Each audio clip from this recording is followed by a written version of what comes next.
mantiere bore uruok mar Azimio la Umoja One Kenya Alliance koro ywak achiedh nade magikalo e mano mar koso omenda.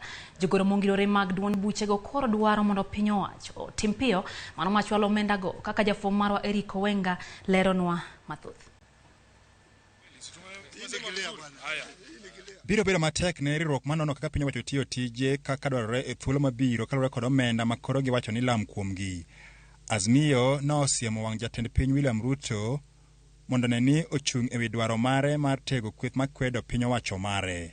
But when the funding is denied of the political parties, it affects the whole of the governance program in the country and allows one man to run the show, because all other parties have been denied an opportunity to inform any government agenda. Correct. The only thing that is there is lying from a person who lied 5 years ago, for a whole 5 years ago, and now he has again come to lying to Kenyans that he is talking to Kenyans. He is helping political parties that are not in government to check him. How can we be able to check him if he has denied us funding? Treasury has been directed by William Ruto not to give us money as political parties. So on one hand he says he wants robust opposition, on the other one anatukata miguu, hatuwezi kusonga. Sasa yeye atuambie, and he's disobeying an order of the court. So we want Treasury to release this money immediately for us to be able to embark on our programs as political parties. Kweth nono ywak ni thoth chenro magi e tunge Kenya te okdek buomore piny wirani onge kaka gichiedhi to koso omenda sani kum thuolo mar dweche auchiel. As we speak right now, ODM, has 47 county offices.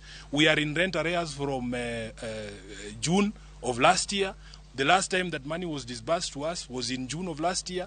Our county chairmen are calling us every day. They are calling the ED, they are calling us. They think we are lying because the president told them on national media that the money was released to the registrar of political parties. The current disbursement, political parties will be in a position to attract qualified staff, ensure that we have the necessary office spaces that we have, but without this funding, this is an activity that is not going on as provided or as required by registrar of political parties. Kalore koda pis jandik duond buche mathuru kata register of political parties omenda maromo bilion 1.48 ne onego bed ni ipogo ne duond buche maromo 46 ka United Democratic Alliance kata UDA ema ne dhi yudo pok mamalo maromo milion 577 ka iluwe gi duond bura mar ODM monjo yud milion 308. Duond buch Jubilee nonego yud milion 135 ka Wiper to onego yud milion 72.1 ka Democratic Action Party kata DAPK onego yud milion 31.6. Mano kalure kod jokanyo magi od bura mabende ne ketogi rang'iny mar yudo omuomno kuom agulu mar piny owacho. So therefore, this is a deliberate plan to make sure that we are held at ransom so that political space is emasculated, so that we cannot move forward.